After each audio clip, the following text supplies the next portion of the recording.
Hello, this is Carl's Mustang, and today we're on Gran Turismo with the newest update for July, and this one adds the R34 Z-Tune, which is the car you see right there, and I'm going to review the Honda N1 as well. I'm not even going to worry about the SUV, because the SUV is a CVT, and we all know CVTs in this game suck, so I'm not even going to bother reviewing that thing. But I will review this thing. Now, it comes with a heavy price tag, $3 mil. I think that's the most expensive professionally tuned car in this game.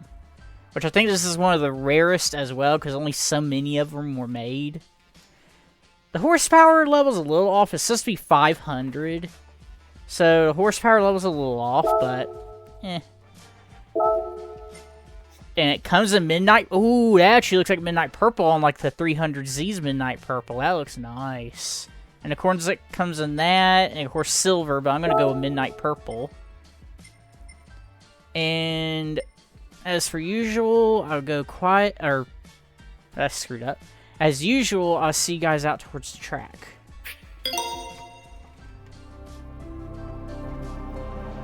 Okay, here we are on Autopolis with the Z-Tune. Now, I did add a little extra. As usual, I don't usually do upgrades at all, except for the tires. But as for usual, I did put soft sport on it, but I did add an air filter, a racing air filter, just to bring it.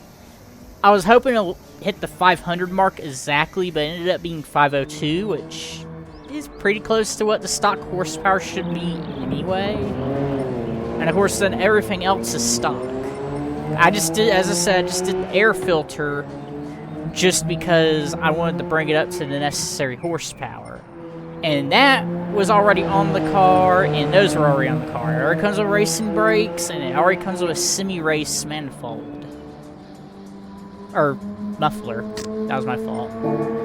But as usual, I'm going to go quiet, and I'll tell you my thoughts after the run.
To my thoughts of the R34 Z-Tune. Not bad.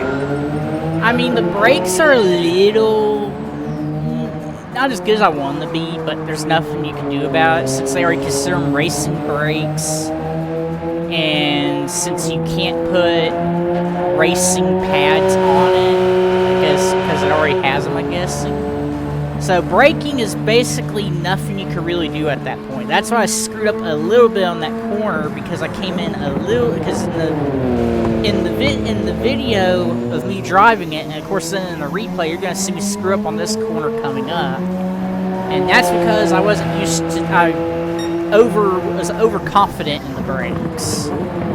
As you can see right there, I got overconfident in the brakes. And the car does have a bit of understeer. Like, it's ever so slight at higher speeds, but once you tap the brake a little bit, you know, straightens out. So it does have a bit of understeer. It's not a bad car. I mean, it performs the way you would think a R35, or R34, I mean.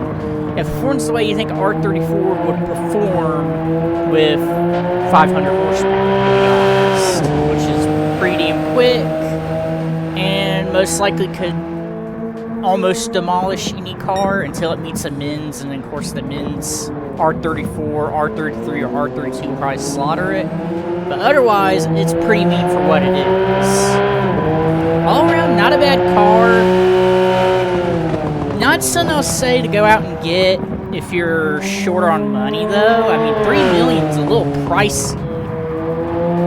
Actually, it's quite a bit pricey, because you can buy cars for cheaper than that and upgrade them for cheaper than that. So it's not a bad car, but it's a little pricey. But I'll recommend going out and getting it if you have plenty of money and you're a fan of Nissan GTRs, or just the Nismo brand at all.